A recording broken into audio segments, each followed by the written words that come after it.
So I got I got the audio working and I am ready. Since the start of this year, the coronavirus has changed the way that everything has been for most people as far back as they can remember. Today's generation simply has never seen or lived through something quite like this before, and even the swine flu of 2009 doesn't really have anything compared to this.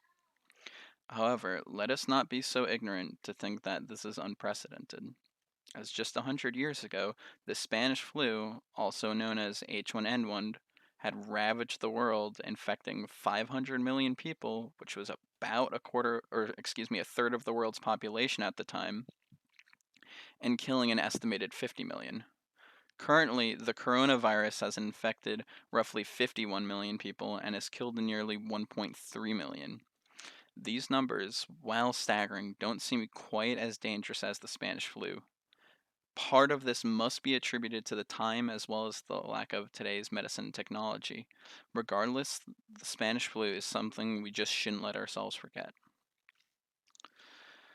The Spanish flu first appeared in March of 1918, the first of three waves, and it was actually on the milder side of things.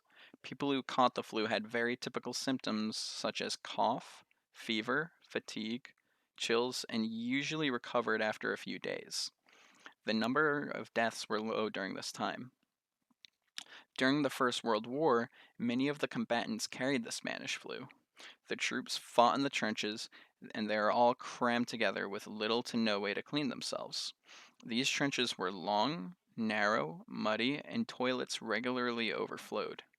These horrible hygienic conditions allowed the illness to spread like wildfire. It was estimated that as many as three-quarters of the French military and as much as half of the British military were infected at the time. The illness was still fairly mild at this point, and people would still recover after a few days. By the end of the summer of 1918, cases were down, and most people had thought that the flu had run its course. However, the Spanish flu would bite back many times harder in the fall of that year. This was known as the second wave. At some point, while still in Europe and other parts of the world, the virus had mutated into a much deadlier version of itself, capable of killing a healthy adult within 24 hours of contracting it. Soldiers all around the world were returning home carrying this new mutated version of the disease. This was supposed to be a time of celebration. The war was over, and the young men were returning home. Yet little did the people know what horrors had awaited them. The death rate from the Spanish flu would skyrocket. In the United States alone, nearly 200,000 people would die in just the month of October. The symptoms of the second wave were different and more severe than the first. Those afflicted had greater fevers than previous and were developing pneumonia and nasal hemorrhaging. People were literally drowning because their lungs were filled with liquids and blood. Military doctors who had done autopsies on the bodies of those infected by the Spanish flu were describing the damage similar to that received in chemical warfare.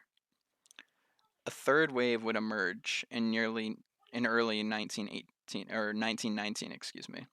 And while just as deadly as the second, the state and conditions of the world that allowed it to spread were not present, such as the war and people traveling quite as much. The second wave had been deadly for a number of reasons.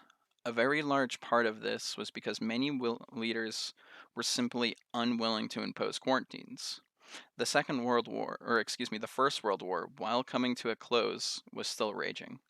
In Great Britain, for example, they were unwilling to go into lockdown because they didn't want to compromise the factory that were producing weapons and ammunitions for the war.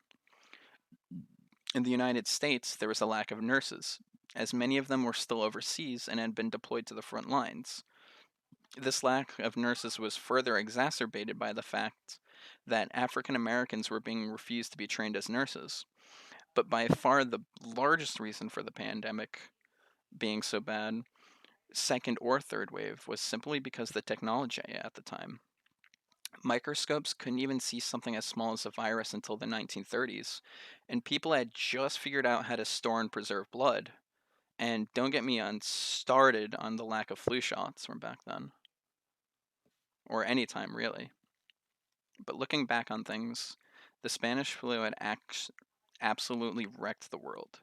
Granted, the world back then was not nearly as prepared as the one we live in today, and modern medicine is light years ahead of where it was during the time of the Spanish flu. Even then, it's still something that shouldn't be forgotten, rather used as a guideline or something for a reference point of the current issues we're having now as well as future issues that could arise. And every time we have a modern illness that is viewed as quote unquote a threat to society, the Spanish flu comes up again. It was forgotten, buried under the tragedies of the time, such as World War I and even other world events such as the Armenian Genocide.